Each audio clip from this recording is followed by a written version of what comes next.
श्री कृष्ण का संदेश। जब मन भारी हो। यदि आज तुम्हारा मन भारी है, यदि बिना किसी कारण आंखें भर आती हैं, यदि सब कुछ होते हुए भी अंदर एक खालीपन है, तो ये प्रवचन संयोग नहीं है। यह श्री कृष्ण का संदेश है उनके लिए जो बाहर से मजबूत दिखते हैं पर भीतर से हर दिन थोड़ा थोड़ा टूटते हैं। जीवन में हर मनुष्य किसी न किसी युद्ध से गुजर रहा है। कुछ युद्ध दुनिया देख लेती है, पर कुछ युद्ध केवल मन ही जानता है। और जब युद्ध मन के भीतर चलता है तो सबसे अधिक पीड़ा होती है। आज श्री कृष्ण कोई चमत्कार नहीं दिखाएंगे। आज वे तुम्हारे मन से संवाद करने आए हैं। इस प्रवचन को सिर्फ कथा मत समझना, इसे अपने जीवन की आवाज मानकर सुनना, क्योंकि मन टूटे तो ये जरूर सुनना चाहिए। खालीपन और अकेलेपन का संवाद। मनुष्य के जीवन में ऐसा समय अवश्य आता है जब सब कुछ होते हुए भी वो स्वयं को अकेला महसूस करता है।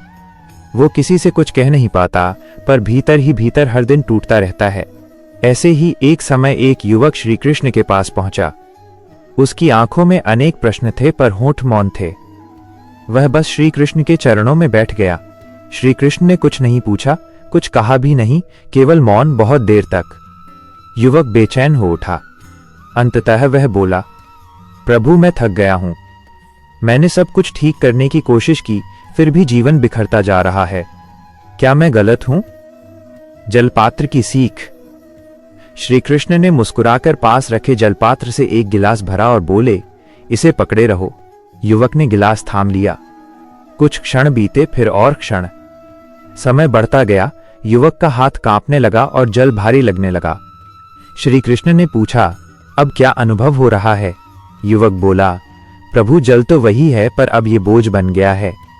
श्री कृष्ण शांत स्वर में बोले, जीवन के दुख भी ऐसे ही होते हैं। समस्या से नहीं, उसे पकड़े रहने से मन टूटता है। युवक चुप हो गया। श्री कृष्ण ने कहा, जिस दिन तुम अपने दर्द को अपनी पहचान बना लेते हो, उसी दिन तुम कमजोर पड़ जाते हो। युवक की आंखें भर आईं। वो बोला, पर प्रभु छोड़ना आसान नहीं होता। श्री कृष्ण ने कहा, मैंने कब कहा आसान है? मैंने कहा आवश्यक है। दृष्टिकोण और कर्म। फिर श्री कृष्ण बोले, एक किसान था। उसकी फसल हर साल नष्ट हो जाती। वह रोता, शिकायत करता और भाग्य को दोष देता। एक दिन वो मेरे पास आया और बोला, प्रभु मेरे जीवन में सिर्फ असफलता क्यों है? मैंने उससे पूछा, बीज बोते समय तू मिट्टी को कोसता है या उसे तैयार करता है? किसान मौन हो गया।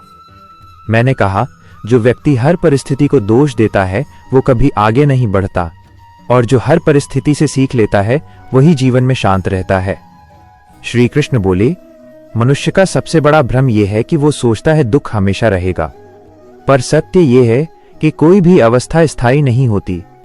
रात चाहे कितनी भी गहरी हो, सूर्य को उगना ही होता है। मन को मजबूत करने के लिए परिस्थितियां नहीं, दृष्टि बदलनी होती है। जो बीत गया उससे सीख लो, जो सामने है उससे लड़ो मत, उसे समझो, और जो अभी तुम्हारे हाथ में है कर्म, उसे पूरी श्रद्धा से करो। निष्कर्ष। अंत में श्री कृष्ण ने कहा, जीवन में हर कोई टूटता है, पर जो टूटकर भी कर्म करता रहता है वही वास्तव में जीवित है। दुख तुम्हें कमजोर करने नहीं आता, वो तुम्हें गहरा बनाने आता है।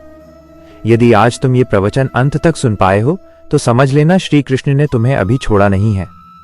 जब मन बहुत भारी हो जाए तो अकेले मत लड़ना। श्री कृष्ण का नाम लो, अपने कर्म पर ध्यान दो और समय को अपना काम करने दो, क्योंकि जो आज तुम्हें तोड़ रहा है वही कल तुम्हें मजबूत बनाएगा। जय श्री कृष्ण।